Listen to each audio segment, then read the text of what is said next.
My girlfriend Gabriela came back drunk from the bar, and I sat by the window, showing no reaction to her return. She was surprised that I had changed, no longer fussing over her with endless care, no longer granting her every request. There was no more warm breakfast in the morning, no more late-night texts waiting for her. The sweet words I once whispered while pretending to be tipsy, saying I would marry her, had also disappeared. "What are you thinking?" she asked, putting down her bag. I turned my head. The phone went dark, and on the screen was a photo of my girlfriend and her secretary Luis drinking a cross-cupped wine together. I chuckled softly. Nothing. So this is what it feels like, when love is gone. The heart no longer aches. After that, I called my mother. "Mom, I agree to come home and take over everything." Chapter 1. What's wrong with you? These days you barely even talk. I didn't answer, only stared out the window. "Forget it," she said, pulling a box out of her bag. "Here, this is for you." I opened the box. A platinum cufflink gleamed under the light. I closed the box gently and placed it back on the coffee table. "Why give me this all of a sudden?" "Because you finally learned not to bother me lately," she said with a smile. "You don't call me non-stop when I go out anymore. That deserves a reward." I slid the box back toward her. "Save it for Luis. He'll appreciate it more." Her smile froze. What did you see?" "What did I see? Your cross-cupped wine. Or that phrase, the one you love the most." "Gabriela." I looked straight into her eyes. "We're over." She slammed the table. "How dare you? Just because of one photo? How dare I?" I let out a bitter laugh. "After years of bending over backward for you, what I got in return was betrayal. Do you remember last month when you came home at 3 in the morning? I asked. I waited for you at the door for 4 hours. There you go again." She rolled her eyes. "You always blow things out of proportion. I called you 37 times, I said calmly, and then you blocked me, because you're too annoying. Always like this. Can't I even have dinner with friends? So I contacted all your friends. I even called the police, and the police told me you were drunk at a bar. You're insane." She glared at me. "I need freedom in my life, not you monitoring me." "Yeah, I'm insane." I nodded. "Insane enough to believe you actually loved me, until that night, when I saw Luis's post. They were in the bar, glasses clinking, eyes only for each other, and underneath it, the words, spending the night with the one I love the most." That moment, my heart shattered, but I also woke up. This relationship was a mistake from the very beginning. I stood up and walked toward the study. "It's time to end it." "You can't." She rushed after me, grabbing my arm. "You promised you'd stay with me forever." I shook off her hand and closed the door. Then I dialed my mother's number. "Mom, I'm ready to come back. Let's do it your way." "Really?" My mother's voice was full of joy. "Wonderful. I'll arrange everything. You just need to come back for the marriage certificate. The Sun family's daughter has always admired you." After hanging up, I stared blankly out the window. Yes.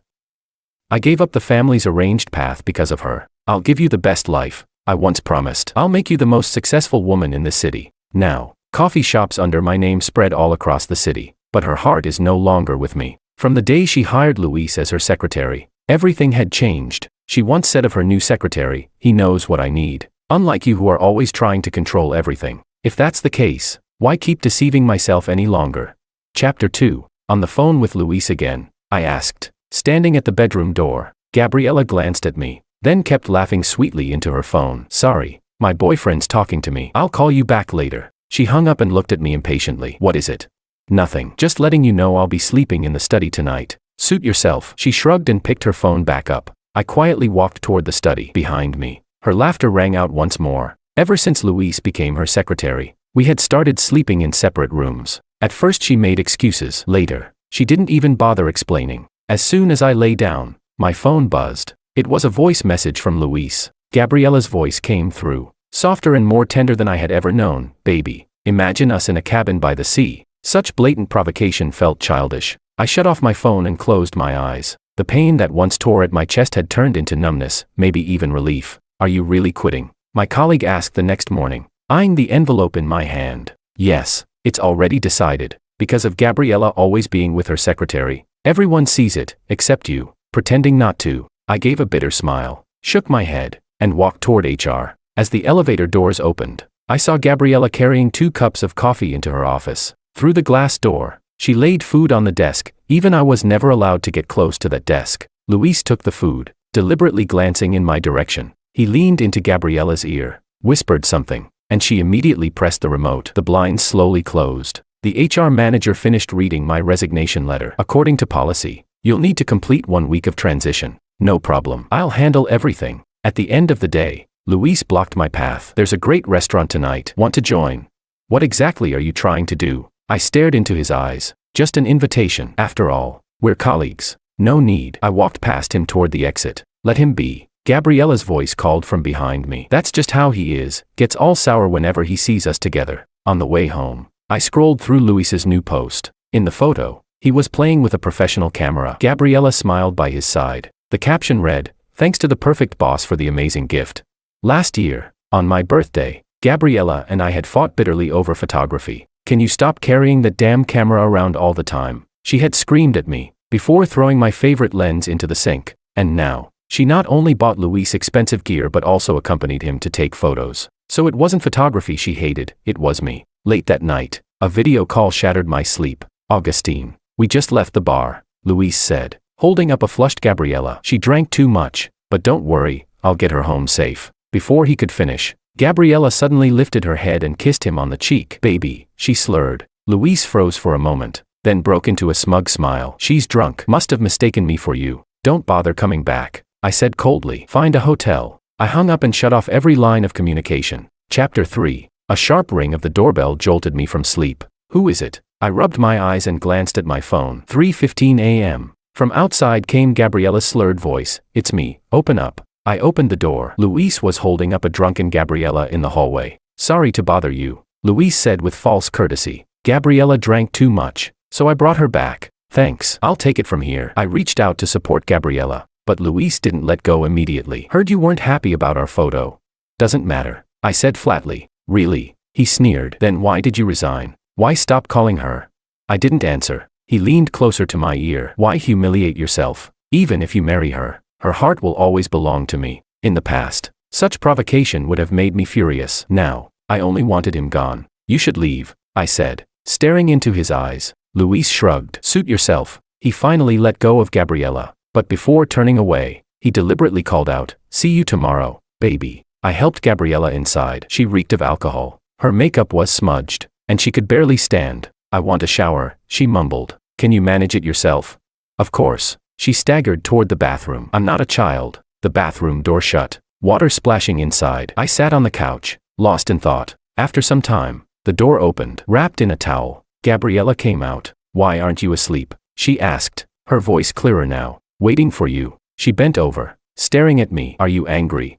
"No, liar." She sat down beside me, her fingers tracing my cheek. "Is it because Luis brought me back?" I didn't answer. "Don't be like that." Her tone softened as she leaned closer. "He and I are just colleagues." "Then how do you explain the marks on your neck?" She instinctively touched her neck. "What marks?" "Don't play dumb." I gave a cold laugh. "The whole company knows what's going on between you two." "Nonsense." She raised her voice. "You're always so paranoid."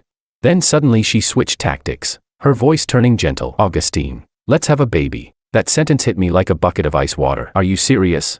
"Of course." She smiled. "We've been together for so long. It's time we had a child. With you and Luis flirting." "I told you, it's just a work relationship," she snapped, standing up angrily. "Why can't you ever trust me?" Just then, her phone rang with a special ringtone. She immediately snatched it up. "Hello, Luis." After a short call, she quickly dressed. "Luis got into a fight at the bar. I need to go. Now," I asked with biting sarcasm. "So urgent?" "He needs me," she said without even looking back. "Unlike you, who only doubts me." The door slammed shut, leaving silence behind. I walked to the window and watched as she rushed into the taxi waiting downstairs. Strangely, I felt no anger, no sorrow, only relief. "This is better," I whispered to myself. "At least I don't have to keep lying to myself anymore." At dawn, my mother called. "Son." Her voice was full of joy. "Everything's ready. Your plane ticket is booked for tonight. The Sun family's daughter is eager to meet you. The invitation has been sent. If you want to invite friends to the wedding, they're all welcome." I gazed at the rising sun outside the window and made my final decision. "Got it, Mom. I'll come back tonight." Chapter 4. I pushed open the glass doors of the company lobby and immediately felt something was off. The receptionist looked at me with pity, and colleagues avoided my gaze. "Director Augustine, you don't know yet, do you?" Tony, the admin assistant, stopped me, lowering his voice. "Know what?" "President Gabriela just sent a company-wide email. Luis has been appointed marketing director. And you've been reassigned as his assistant." I froze in place. My phone buzzed with the HR announcement. As I walked toward my office, I saw my belongings piled outside in the hallway. My father's memorial portrait had been tossed carelessly on the floor, the frame already bent. I drew a deep breath and pushed open the door. Luis was sitting in my chair, legs crossed, laughing into the phone. Yes, that's the plan. Anyway, he doesn't have any say anymore. When he saw me, he hung up, wearing a triumphant smile. Morning, Assistant Augustine. My things. I tried to keep my tone calm. Oh, those old items. He pointed to the hallway. Didn't fit the new office vibe, so I had them cleared out. I walked out, bent down, and picked up my father's portrait. The glass was shattered, and a deep crease cut across the photo. This was my father's relic. My voice trembled. Luis strolled to the doorway, leaning against the frame. Oops, must have broken by accident. But honestly, isn't something that old better kept at home? He reached out. Let me see. Maybe I can fix it. Don't touch it, I barked. What's wrong? Angry. He smirked. Remember, you're my assistant now. That attitude isn't very professional. Then he yanked the frame out of my hands and deliberately let it crash to the ground. Oh dear, my bad, he said with fake remorse. Looking at the footprint smudged across my father's photo, I lost all control. My fist shot forward, smashing into his jaw. Luis staggered back, knocking over the chair with a loud crash. Help, he's gone crazy, he shouted, clutching his face. As expected, Gabriela rushed out from the next office. What happened? She hurried to Luis, who was sprawled on the floor, and helped him up. Luis, are you okay? Augustine suddenly went insane and attacked me. Luis feigned pitifulness. Gabriela turned on me, her eyes blazing. Are you out of your mind? Attacking someone over a job change? He deliberately destroyed my father's photo, I said coldly. Luis immediately shook his head. I only knocked it over by accident. I was trying to pick it up and apologize when he hit me. Gabriela, don't blame him, he added. The marketing director position was his to begin with. I shouldn't have accepted. Gabriela's anger only grew. All this over a job title. Augustine, you've truly disappointed me. I looked at her, suddenly finding it absurd. She didn't care about the truth, only about what she wanted to believe. I pulled out the resignation letter I had already prepared. No need to argue. I'm leaving. Gabriela froze. You're resigning. That's right. HR is already processing it. Her expression shifted from shock to fury. Breaking up. Resigning. You think this will get my attention? I don't need your attention. I just need to leave. I know what this is. She sneered. You just want to keep the director position. As long as you don't bring up breaking up again, the job is still yours. I shook my head and bent to pick up the broken frame. No, I've already made my decision. As I turned to leave, Gabriela rushed forward and grabbed my arm. Try leaving and see what happens. Chapter 5. Gabriela gripped my wrist so hard her nails nearly pierced my skin. Her eyes blazed with fury. You think this is over? She hissed, threatening me. If you dare walk away, I'll not only let Luis take over all your work, but I'll marry him right away, so you'll regret it for the rest of your life. I didn't struggle. I only looked at her calmly. Threats like this once shook me to the core. Now, they only seemed laughable. Are you even listening to me? She grew more aggressive at my silence. I pulled a golden embossed invitation from my briefcase and handed it to her. What a coincidence. I'm getting married too. Come have a drink at my wedding. Her face froze instantly, like a paused movie scene. She took the invitation, her hand trembling. What wedding? You're joking, right? I'm not joking. With who? Monica's son, daughter of the Sun Group. When did you even meet her? It was arranged by my family. My mother has always liked her. Gabriela's lips trembled, a flurry of emotions flickering in her eyes. You can't just suddenly get married. She shook her head, panic in her voice. You're lying to me, aren't you? Watching her panic gave me an odd sense of satisfaction. For the first time in years, I held the upper hand. Smack. Her hand struck my face, the slap burning hot. How dare you treat me like this? She screamed, her voice breaking into sobs. I touched my stinging cheek, but my heart was calm. How could she be angry? Wasn't today's mess all of her own making? That slap makes us even. With that, I turned and walked toward the elevator without looking back. Behind me, her curses mingled with Luis's attempts to comfort her. 5 years ago, when I left home, my mother's warning echoed in my ears. That woman is not a good match. You'll regret it. But back then, all I saw was Gabriela. For her, I was willing to give up everything. Young master, welcome home. I came back to myself as the car stopped at the family estate. The butler respectfully took my luggage. Where's Mom? Madam is waiting in the study. I pushed open the study door. My mother was reviewing documents. Seeing me, she set down her pen and stood with a smile. Finally come to your senses.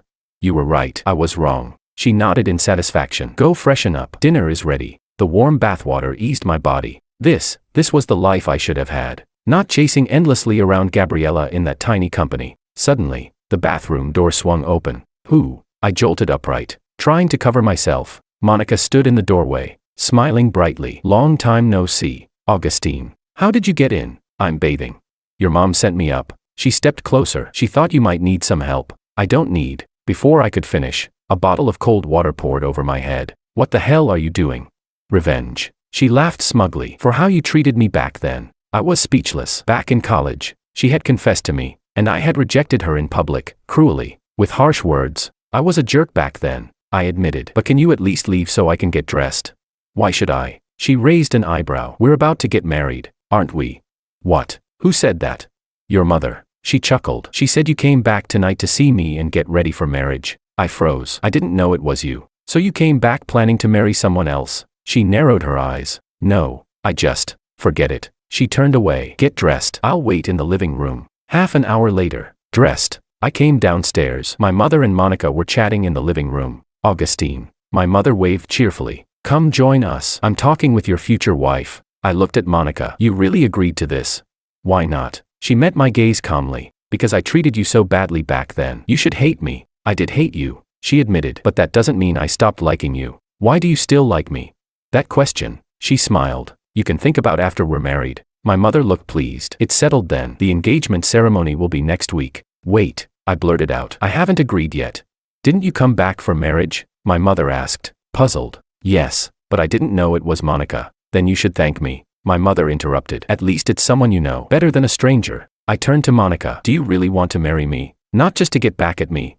She looked straight into my eyes. I want to marry you because I like you. Always have. Chapter 6. Have a good talk. I'll go prepare dinner, my mother said, casting us a meaningful glance before leaving the living room. The moment her footsteps faded down the hallway, Monica turned to me, her eyes glimmering with amusement. Your mom is thoughtful. She knows how to give us private space. I cleared my throat awkwardly. That's just how she is, always making decisions on her own. So, Monica looked straight into my eyes. Do you really plan to marry me?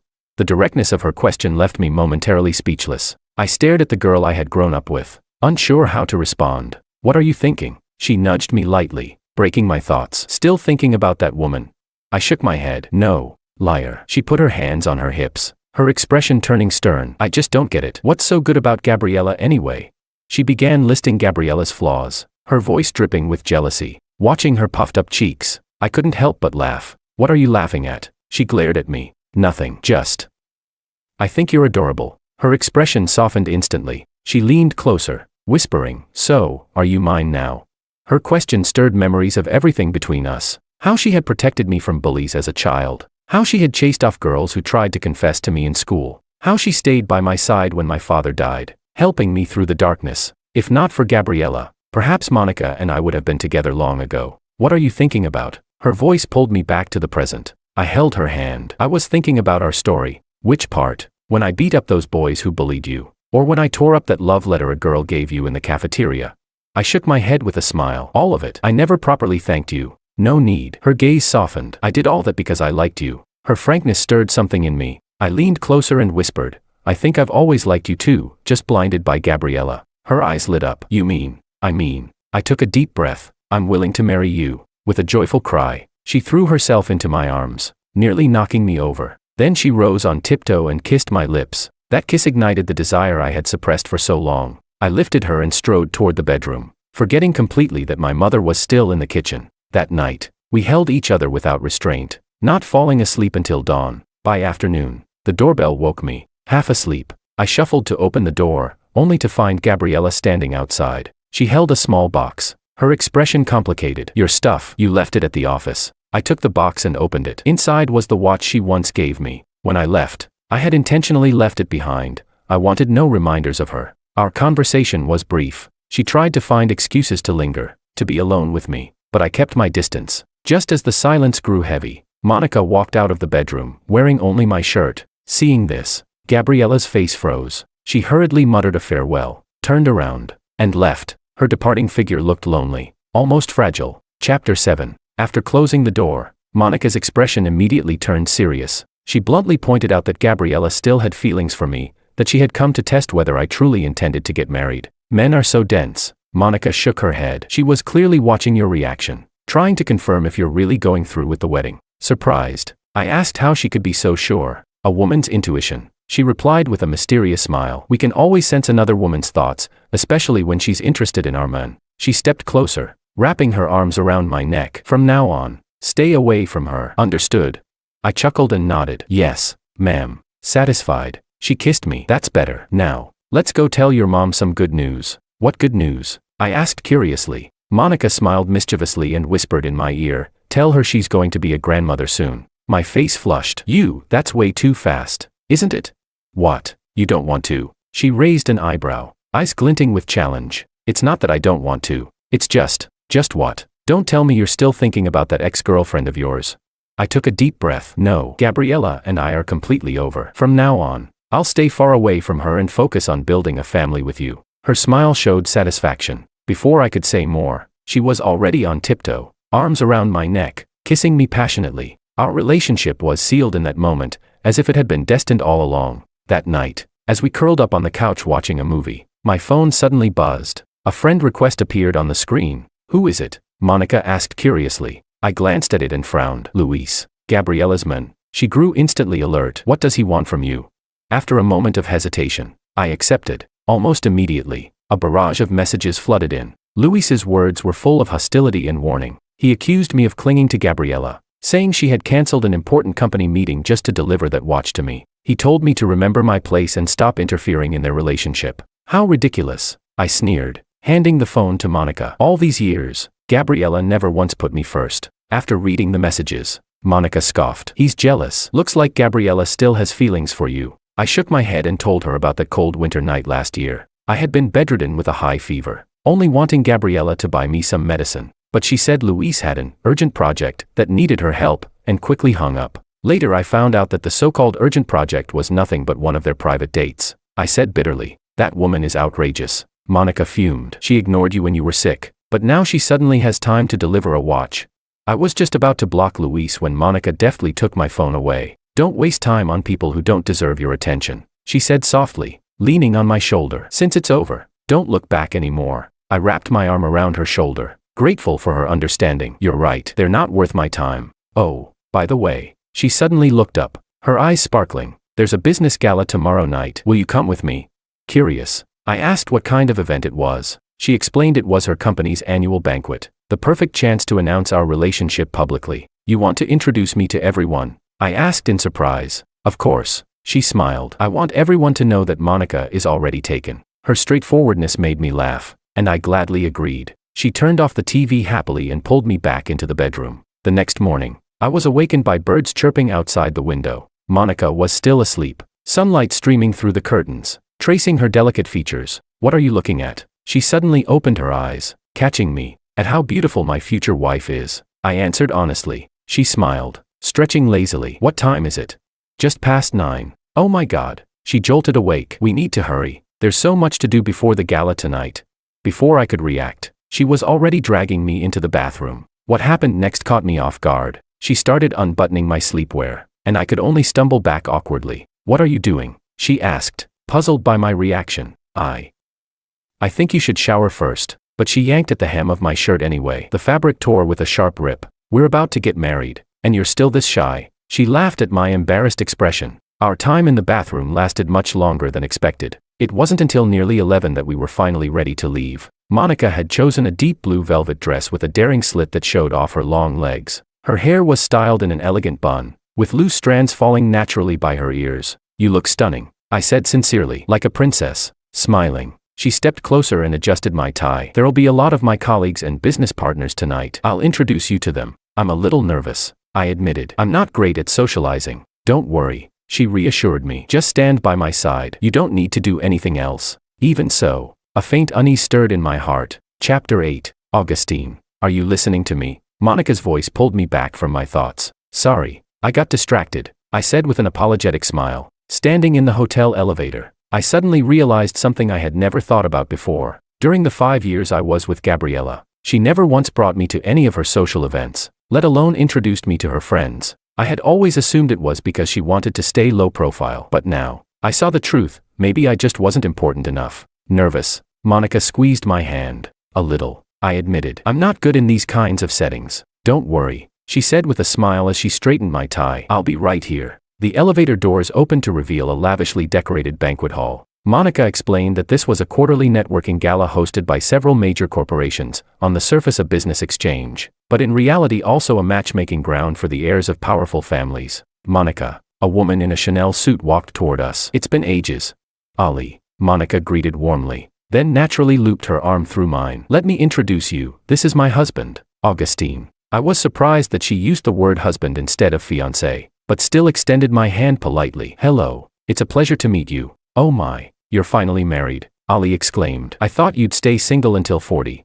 Over the next half hour, Monica introduced me to at least 20 business figures. Every time, she called me husband without hesitation, her tone filled with unmistakable pride. Just as we were speaking with a senior banking executive, my eyes wandered across the crowd and froze on two all too familiar figures, Gabriela and Luis. They stood at the far end of the hall, as if they had just arrived. Gabriela wore a beige evening gown, clearly dressed with extra care. I quickly averted my gaze, but it was too late. Our eyes met across the room. For a brief moment, surprise flickered in hers, followed by something more complicated. What's wrong? Monica immediately picked up on my distraction. Nothing. I shook my head, then grabbed a chocolate-covered strawberry from a passing waiter's tray. Here, try this. Looks good. I held the strawberry up to her lips. Monica blinked in surprise, then smiled sweetly as she took a bite.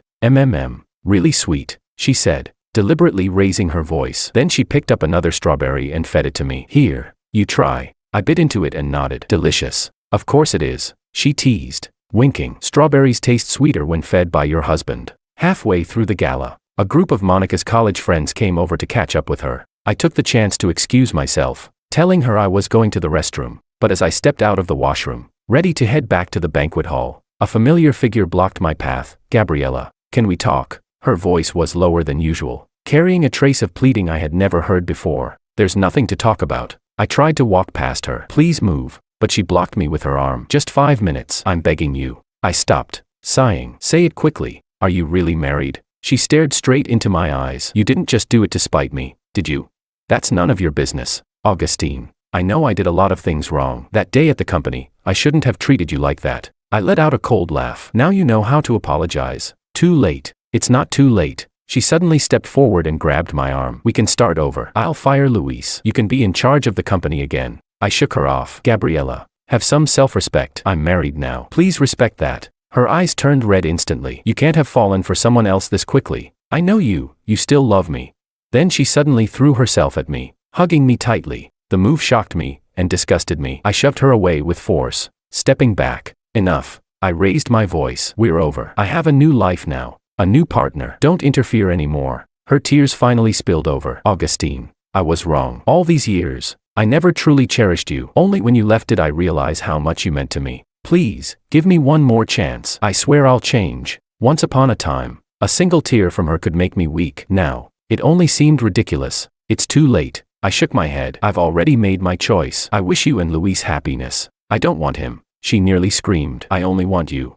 Just then, a clear voice echoed from the end of the hallway. Darling, so here you are. I turned to see Monica walking toward us, a brilliant smile on her face. She crossed the hallway, came right up to me, and tiptoed to kiss me on the cheek. I've been looking everywhere for you, she said deliberately loud. Her gaze locked on Gabriela. Turns out you were being held up. Pretending to just notice, she pointed at my suit. Oh no, your jacket's stained. She gestured at the smudge of lipstick on my sleeve. And this was custom made for you. Before I could react, she had already slipped the jacket off my shoulders and tossed it straight into the trash bin. No worries, I'll buy you a better one when we get home, she said soothingly. Then she turned to Gabriela, her smile triumphant. Do me a favor and stop bothering my husband from now on. Okay.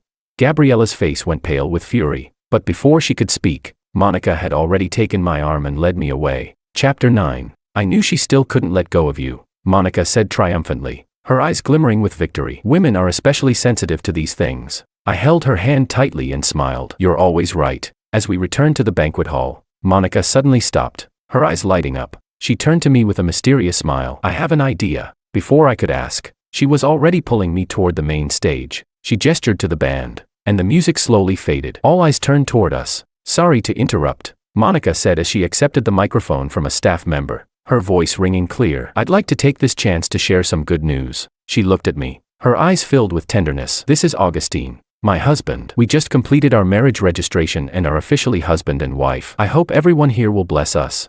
The hall erupted in cheers, applause, and congratulations. Amid the joyful atmosphere, I noticed Gabriela in the corner. Her face was pale, fists clenched, eyes burning with anger, unwillingness, and pain. Before the announcement ended, she hurried out of the hall, leaving Luis behind, staring blankly in confusion. Half an hour later, while I was speaking with several entrepreneurs, Luis appeared before me, fury written all over his face. "Can I have a word?" he asked, forcing down his rage. I excused myself politely and followed him to a quieter corner. "What did you say to Gabriela?" he demanded, his voice low and hostile. "I didn't say anything," I replied calmly. "I just asked her to respect my decision." "Lies." He nearly ground his teeth. "Why else would she leave so suddenly? You must have provoked her." Looking at this man, still in the dark, I felt a flicker of pity. "Do you really want to know what happened?" I asked. "Of course." I said no more, only contacted the hotel's head of security. On the monitor, the footage played clearly, Gabriela stopping me in the hallway, her confession, her embrace, every word she said. "I was wrong. These 5 years, I never truly cherished you. Give me another chance. I promise I'll change. I don't want him. I only want you." Each word fell like a hammer, striking Luis's heart. His expression shifted from anger to shock, and finally to utter despair. "Why?" he murmured. "Why is it you?" Suddenly, he grabbed my collar. "What's so special about you? Why is she still obsessed with you?" I didn't resist, only looked at him calmly. "That's a question you should ask her, not me." His grip slowly loosened, and he slumped against the wall, as if all strength had drained out of him. I said nothing more, turning to leave the monitoring room and returning to the banquet hall to find Monica. On the way home, Monica's phone kept buzzing with notifications. She opened her social media and was stunned to see several trending hashtags rapidly climbing the charts. Hashtag Lynn executive breakdown at the bar. Hashtag business rising star confronts ex-girlfriend in public. Hashtag. Clicking on the video, the image showed Gabriela Lynn, stripped of her usual elegance and composure. She sat alone in the corner of a high-end bar, surrounded by empty glasses. "Augustine," her voice was slurred from alcohol. "How could you treat me this way? I loved you so much, why can't you give me another chance? I never truly liked Luis, never. I only wanted to make you jealous. I thought no matter what I did, you would always stay by my side. Why did you just go and get married? What's so good about that woman?"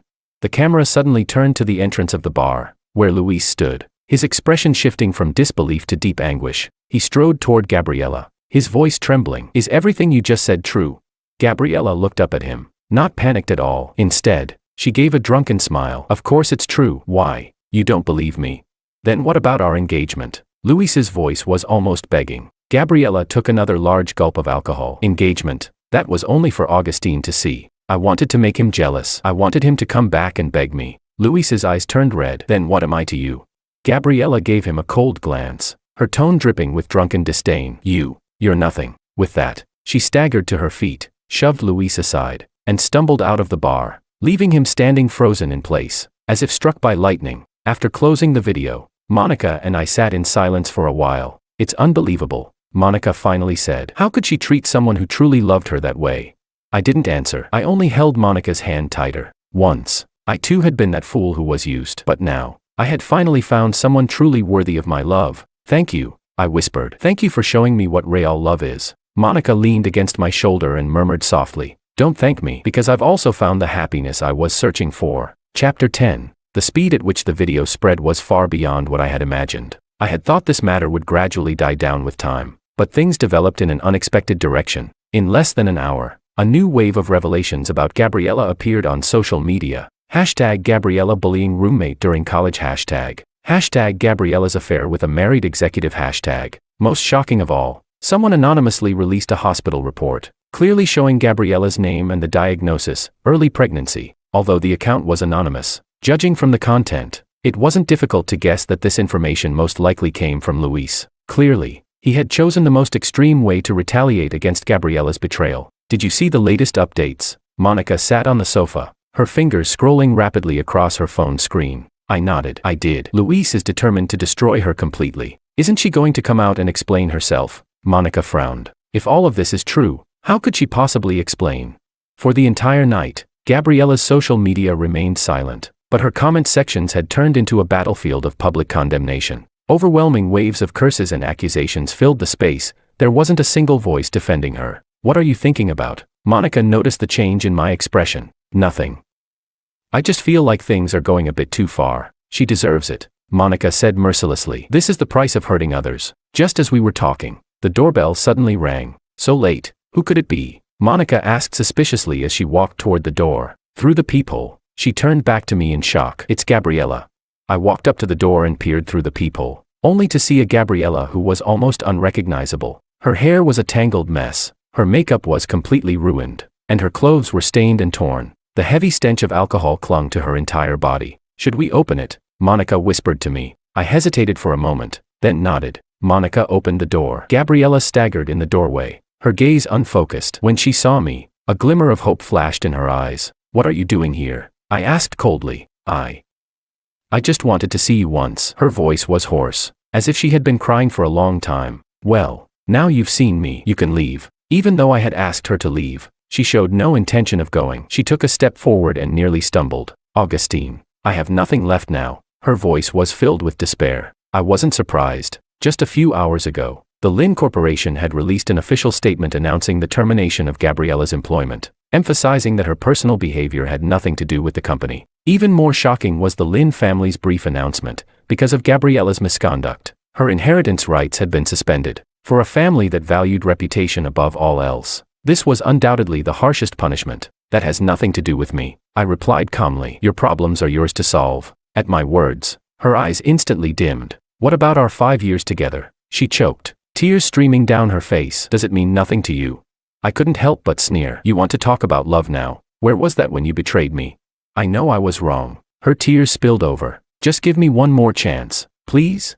Impossible. I shook my head firmly. I already have a new life. Please stop disturbing me and my wife. I'm begging you. She almost pleaded on her knees. I only have you left. Please leave. Monica stepped forward, her tone unwavering. Or we'll have no choice but to call the police. Gabriela glanced at Monica, then at me, before finally turning away. Her retreating figure looked unbearably lonely and defeated. After closing the door, I let out a long sigh of relief. Monica came over and gently embraced me. It's over. Everything's behind us now. I wrapped my arms around her, the shadows in my heart gradually dissipating. When I turned toward the kitchen, I discovered Monica had already prepared a lavish dinner. Every dish was one of my favorites, their aroma filling the air. When did you make all this? I asked in surprise. While you were napping this afternoon, she said with a smile. Come on, taste it and see if it's to your liking. I picked up a piece of sweet and sour pork. The flavor was perfect, balanced between tangy and sweet, with tender, juicy meat. It's delicious, I praised sincerely. Then I'll make it for you every day, she said joyfully. So you'll always have something tasty to eat. I shook my head. How could I let you cook every day? From now on, leave the cooking to me. All you need to do is enjoy life. Really?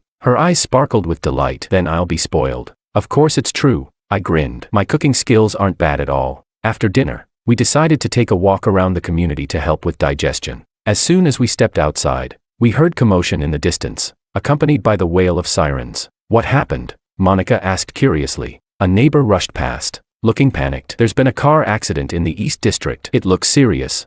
Driven by instinctive curiosity, we followed the crowd toward the scene. Outside the east gate of the neighborhood, a luxury car had crashed into the roadside barrier, its front completely mangled. Police and paramedics were busy at the scene, and the area had been cordoned off. From afar, I saw medical staff lifting a figure onto a stretcher. Even though the body was covered in blood, I recognized the familiar dark green silk blouse and beige trousers. It was the same outfit Gabriela had been wearing earlier. It's a drunk driving accident, someone whispered nearby. They say her blood alcohol level was several times over the limit. My heart sank, a complex and indescribable feeling welling up inside me. Let's go home, I said softly to Monica. She nodded, silently holding my hand as we turned away from the crowd. At last, it was truly over.